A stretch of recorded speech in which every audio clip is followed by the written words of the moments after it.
What's up, everybody? Welcome back to Red Mug Music. Glad you could be with me today. What we're going to do is continue the Led Zeppelin studio album ranking series that I've started with, and today is going to be the number 7 record. If you haven't seen number 9 and number 8, I'll link them above and below so you can check those out, and then you can pick up here and go on. But before we continue, if you're new to the channel or if you haven't done it already, if you could, I would love if you would subscribe to the channel, and you can also, as an extra added bonus for me, click on that bell, and all that does is just going to give you a notification whenever a new video drops, and you'll be the first to find out.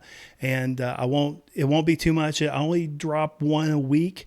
Takes me about a week to get one out, so it won't be too much. So it won't be a big deal to go ahead and do that. And also, I wanted to let you know that Holly Carter, the senior vacation consultant for the Magic for Less Travel, is my sponsor, and I'll be talking about her a little bit later. All right, back to the video. Like I said, today's going to be the number 7 studio album. I'm not ranking live albums. I know people very often say, how about the, Celebration? How about, whatever.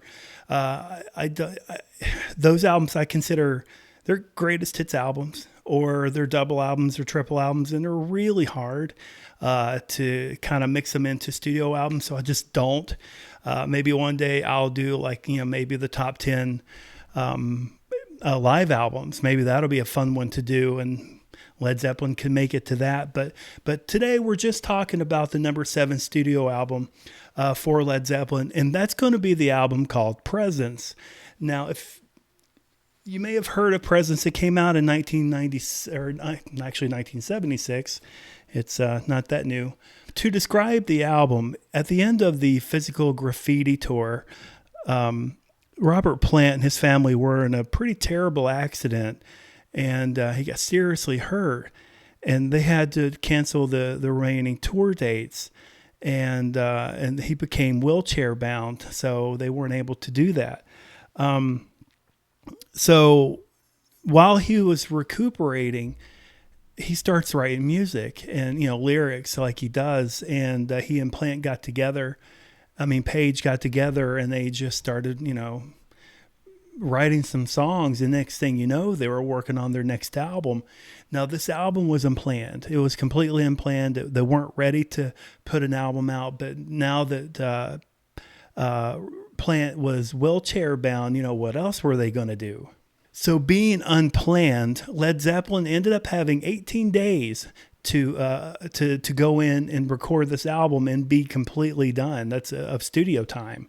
Now, being that Plant was recuperating from his accident and they only had 18 days, Page found himself working day and night, like 18 hours, 19 hours, 20 hours a day, getting this album completed. And he put a lot of layering in there, a lot of guitars. And one thing that stuck out in my mind or one thing I just realized, that Plant was, like I said, wheelchair bound. So when they started recording this album, he recorded it from a wheelchair. Now, I don't know if you know a whole lot about singing. I don't know a terrible lot, but I do know when you sit down in a chair and you sing, you're not able to project the strength and the intensity that especially somebody like Plant would be able to have. So it's going to compromise that a little bit. So that's what you're getting on this album. So whatever you do hear, if you hear that signature Plant voice, I'm sure it was a lot harder to come by than usual because he was doing it sitting down. John Paul Jones and Bonham, they came in and added their parts. And I remember, especially when you listen to the album, they were beautiful together. They were in perfect unison. They were in perfect step with each other. And what also kind of popped out of my head, what stuck out was Bonham's ferocious drumming. He's kind of known for that, but I think that was a very important part of this album, was that drumming sound. It was just very strong and ferocious. It was an amazing, I love his drumming.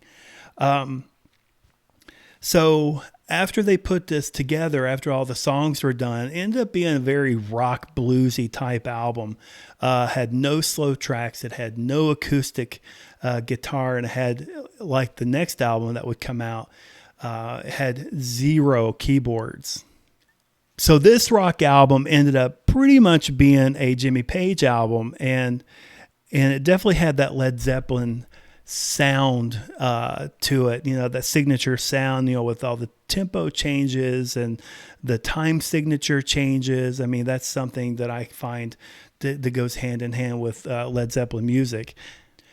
After the completion of the album and after the release, this album release of Presence was met by a lot of critics with mixed reviews, such as people were saying that it was unnecessary.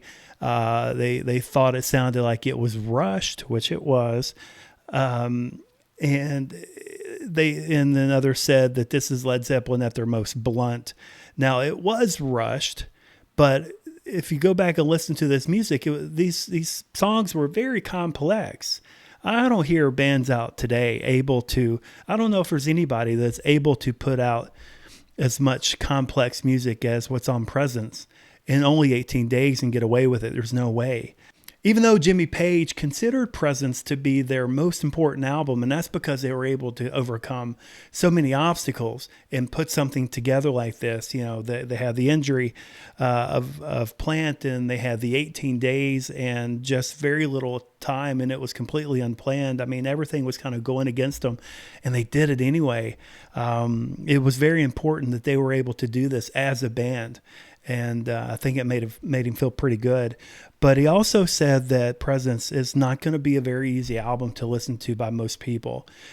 And there's probably many reasons for that. One is there was no real actual hit on this album. This is going to be for hardcore Led Zeppelin fans that also really enjoy music and understand music and appreciate music and what goes into it. I think this could have been a time where a lot of people jumped off the wagon, but I think at the same time, this is when a lot of people kind of jumped on.